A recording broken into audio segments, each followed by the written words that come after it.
এই মেয়েটি একটি কাঠের টুকরা পানিতে দেয়, সেটার উপর ভর দিয়ে নদীর মাঝে যায়। তো বন্ধুরা, মেয়েটি কেন জীবনের ঝুঁকি নিয়ে সেখানে যায় তা জানবো আমরা আজকের ভিডিওতে। একদিন আগে জেলি নামের এই মেয়েটি তার বয়ফ্রেন্ডের সাথে কাজের জন্য প্লেনে চড়ে কোথাও যাচ্ছিল। হঠাৎ মাঝপথে তাদের প্লেনটি ক্র্যাশ করে এবং নদীর মাঝে পড়ে। মেয়েটি জ্ঞান ফিরিতেই সে নিজেকে উল্টো করে দেখতে পায়। সে নিজের সিট বেল্ট খোলে এবং সামনে থাকা তার বয়ফ্রেন্ডের বেল্ট খোলে। তার বয়ফ্রেন্ড নিজেও যান বাঁচানোর জন্য প্লেনের দরজা খোলে এবং বাইরে বের হয়ে যায়। ছেলেটির এমন ব্যবহার দেখে জেলি আজকে অনেক অবাক হয়, কারণ যাকে সে অনেক ভালোবাসতো সে আজকে তাকে বিপদে রেখে একাই চলে গেছে। জেলি কোনো কিছু বুঝার আগে প্লেনে পানি প্রবেশ করতে থাকে। জেলি বুঝতে পারে প্লেন ডুবে যাইতেছে, তাই সে পাইলটকে বাঁচাতে যায়। কিন্তু পাইলট বুঝতে পারে সে বাঁচবে না, কারণ পাইলটের পা সেখানে আটকে গেছে। পাইলট জেলিকে সেখান থেকে যেতে বলে। উপায় না পেয়ে জেলি সেখান থেকে বাহিরে আসে এবং দেখে তার বয়ফ্রেন্ড সেখানে ডুবে যাচ্ছে।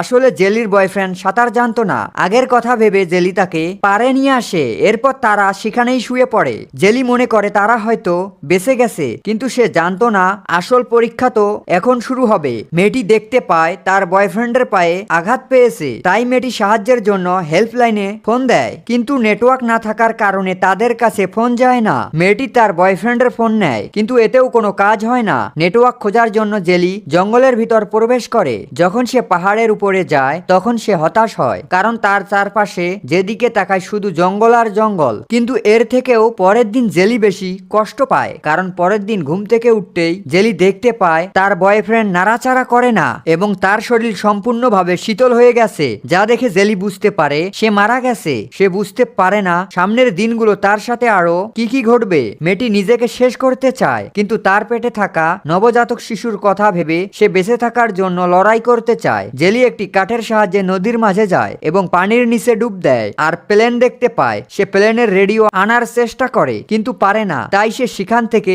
দুটি ব্যাগ নিয়ে আসে। পারে এসে যখন সে ব্যাগগুলো খোলে তখন সে তার ভিতরে অনেকগুলো টাকা দেখতে পায়। সে খুশি হয় না, কারণ সে ভেবেছিল হয়তো এই ব্যাগের ভিতরে খাবার জন্য কোনো কিছু থাকবে। এরপর তার মাথায় একটি বুদ্ধি আসে। জেলি আলোর সাহায্যে সেইখানে আগুনের ব্যবস্থা করে, যার ফলে তার ঠান্ডা অনুভব হবে না আর এই বন্যপ্রাণী তাকে আক্রমণ করবে না। এবার সে খাবার পানি নেওয়ার জন্য নদীর পাড়ে যায়। সে জানতো না পানি পরিষ্কার নাকি ময়লা, তাই সে স্টিলের বস্তু খোঁজে এবং সেটাও পেয়ে যায়, যার মাধ্যমে সে পানি ফুটিয়ে নেয় এবং তারপরে পান করে। এরপর জেলি মাছ ধরার চেষ্টা করে, কিন্তু আগে কখনো মাছ না ধরার কারণে সেই বিষয়ে তার কোনো অভিজ্ঞতা নেই। তাই সে জঙ্গলের ভিতরে যায় আর জঙ্গলে প্রবেশ করতেই সে অনেকগুলো ফল দেখতে পায় আর সেগুলো নিয়ে আসে। ফলগুলোকে রং অনুযায়ী 3 ভাগ করে।